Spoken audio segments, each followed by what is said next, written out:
పిచ్చుక సలహా ఉడుత సాయం నీతి కథ తెలుసుకుందాం.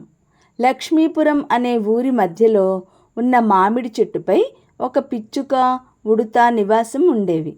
వాటి మధ్య మంచి స్నేహం కూడా ఉండేది. ఒకరోజు ఉడుత మామిడికాయలు తింటూ ఉండగా చెట్టు కొమ్మల మధ్య ఉన్న గూడులోంచి పక్షి పిల్లల అరుపులు వినిపించాయి.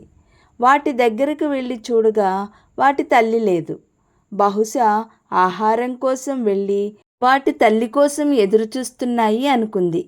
ఎంతసేపటికి పిల్లల అరుపులు ఆగకపోవడంతో మరోసారి వెళ్ళి చూసింది. అయినప్పటికీ తల్లి రాలేదు. ఈ విషయాన్ని తన స్నేహితుడు అయిన పిచ్చుకకు చెప్పింది.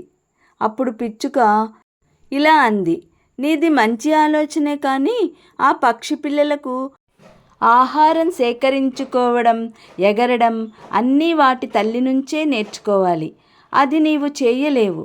అందువల్ల వాటి తల్లి ఏదైనా ప్రమాదంలో ఉందేమో వెళ్ళి చూడు అని సలహా ఇచ్చింది. ఉడుత వెతుకుతూ ఉండగా ఒక చెట్టు కింద పడిపోయి ఉన్న తల్లి పక్షిని గమనించింది. ఏమైందని ప్రశ్నించగా ఒక వేటగాడి బాణం గురి తప్పి తగలడం వల్ల తాను పడిపోయానని తల్లి పక్షి చెప్పింది. వెంటనే ఆ తల్లి పక్షికి సపర్యలు చేసి పిల్లల వద్దకు చేర్చింది. తనను బ్రతికించి పిల్లల వద్దకు చేర్చిన ఉడుతకు తల్లి పక్షి కృతజ్ఞతలు చెప్పుకుంది. నీతి: మనం ఏదైనా పని చేసే ముందు మంచివారి సలహా తీసుకోవడం మంచిది.